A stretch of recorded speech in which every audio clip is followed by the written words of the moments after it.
Говоря о развитии малого и среднего предпринимательства, не могу не отметить, что несмотря на то, что 2020 год стал настоящим вызовом для этой категории бизнеса, благодаря серьезным мерам поддержки, объем которых вырос в прошлом году с 9,3 раза по сравнению с 2019 годом и составил 5,5 миллиардов рублей, ситуацию удалось удержать. Прошлый год мы закончили с положительным балансом по числу вновь созданных субъектов МСП 3093 единицы против субъектов МСП, прекративших свою деятельность 2866 единиц. С 2021 года трансформируется структура национального проекта в сфере развития малого и среднего бизнеса. Теперь она будет состоять из 4 федеральных проектов, направленных на создание условий для осуществления деятельности самозанятыми гражданами для легкого старта и комфортного ведения бизнеса, акселерацию субъектов МСП, а также на федеральном уровне на создание цифровой платформы. Срок реализации национального проекта продлевается до 2030 года. В связи с этим наши региональные проекты будут пересмотрены и приведены в соответствие с федеральными проектами.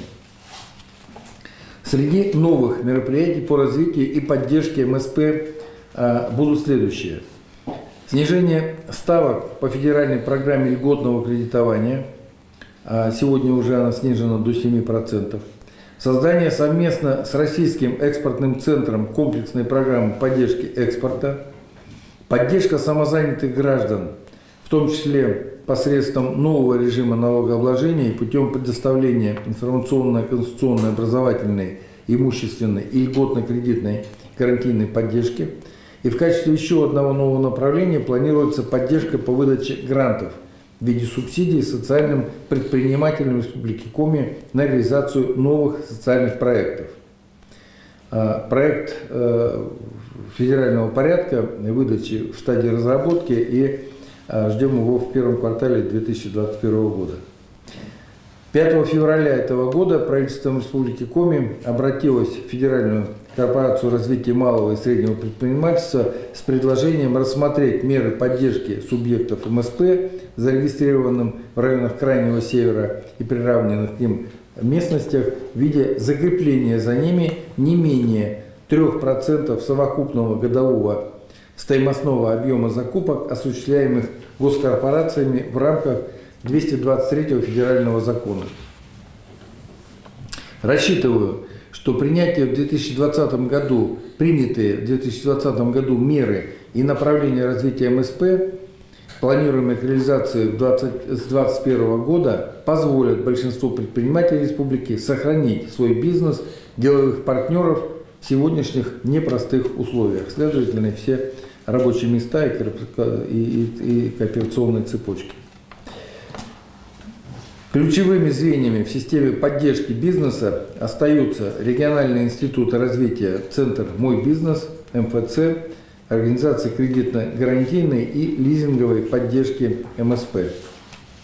С этого года Центр «Мой бизнес» начал выполнять функции единого окна при сопровождении инвестиционных проектов. Центр выявляет потенциальные кластеры, обеспечивает цепочки взаимодействия участников кластеров между собой, помогает реализовать совместные проекты и сделать участие субъектов МСП в закупках крупных компаний более результативными. Как я уже упоминал, на базе центра ведут свою деятельность Центр поддержки экспорта Республики Коми и вновь созданная управляющая компания по вопросам развития Арктики. МФЦ для бизнеса представляет на базе 25 окон одновременно большой спектр государственных, муниципальных и сопутствующих услуг. На повышение доступности бизнеса финансовым средствам направлена деятельность таких институтов, как микрофинансовая компания, гарантийный фонд, лизинговая компания и фонд развития промышленности. Значительная докапитализация региональных кредитно-гарантийных организаций позволила максимально снизить ставки и упростить условия получения заемных средств. Объем выданных за 2020 год микрозаймов увеличился на 50%. полностью за счет средств республики, а это 160 миллионов рублей, в целях приобретения субъектами МСП техники и оборудования по льготным лизинговым программам создана лизинговая компания Республики Коми. Лизинговые программы компании действуют на всей территории региона, позволяют закрепить в регионе производителей, заключивших договор лизинга на срок не менее 3 лет. Новую программу для лесной промышленности на очень выгодных условиях планирует запускать Республиканский фонд развития промышленности. Для повышения инвестиционной активности мы также планируем привлекать средства Федерального фонда развития промышленности, который совместно с региональным фондом финансирует проекты в соотношении 70% это федеральные средства, на 30% средства региона. Но мы, конечно, участвовать собираемся и привлекать эти средства Федерального фонда, но вчера на встрече с министром промышленности и торговли Российской Федерации Денисом Валентиновичем Мантуровым я обратился к нему с просьбой поддержать инициативу по внесению изменений в федеральный стандарт